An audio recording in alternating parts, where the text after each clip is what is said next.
sorry Pero nahirapan talaga ako kumuha ng schedule ng kaibigan ko, yung nilapitan natin na mautangan ni Makmak. Hindi siya makakarating? Ano ba kasi talaga yung naalala mo, Nadia? Natatakot ako kay Makmak. Baka magaya siya dun sa isang boksingero mo na binugbog ng mga tauhan ng loan shark dahil sa pinagkakautangan niya. Wala bang mangyari, magkaiba sila Paano magkaiba? Magkaiba, in terms of career. Natural yung anak mo, sikat. Di ba? Marami pang mararating si Makmak.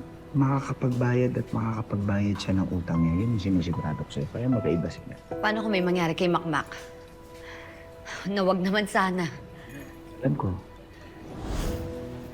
Hanggat nandito ako, walang mangyayaring masama kay Makmak.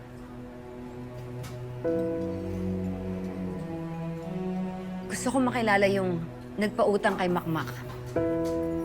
Yun yung gusto ko mangyari. Gawa mo ng paraan. Oo naman. Basta ikaw gagawa ko ng paraan. Ha? Kailangan ka na umalis. Nadia.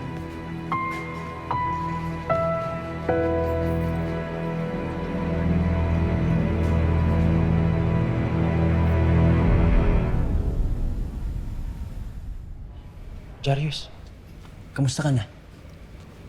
Okay naman, Makmak. Salamat nga pala sa tulong mo. Kamusta yung loan mo? Hayaan mo na yun. Magagawan ko ng paraan. Paano? May laban ako next week. Malaki ba yung bayad? Yung kita, sakto naman. Oo, pero mas malaki yung kikitain ko kung magpapatalo ako. Jarius, anong ibig mo sabihin? Basta, Makmak. Ganun talaga Hayaan mo na, pero ikaw mag-iingat ka. Huwag kang basta-bastang papayag sa kanila.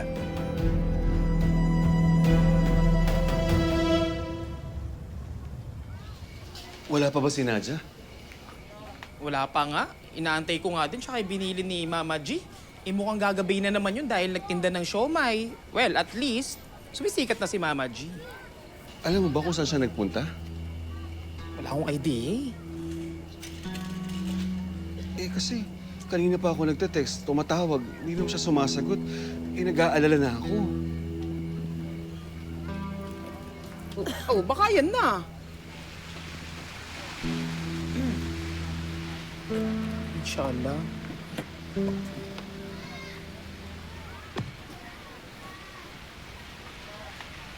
Nadia, saan ka nang galing?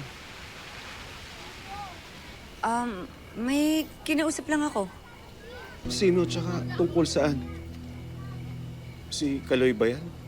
Ba't mo naman naisip yun? Hindi, kasi alam ko, nag-aalala ka doon sa pagkakautang ni Makmak. Oo, nag-aalala ako. Pero hindi naman ako gagawa ng isang bagay na ikakasira ako o ng pamilya ko. Nadia, wala naman akong iniisip na ganun. Sige na, papahinga na ako. Hindi ka na, Brandon.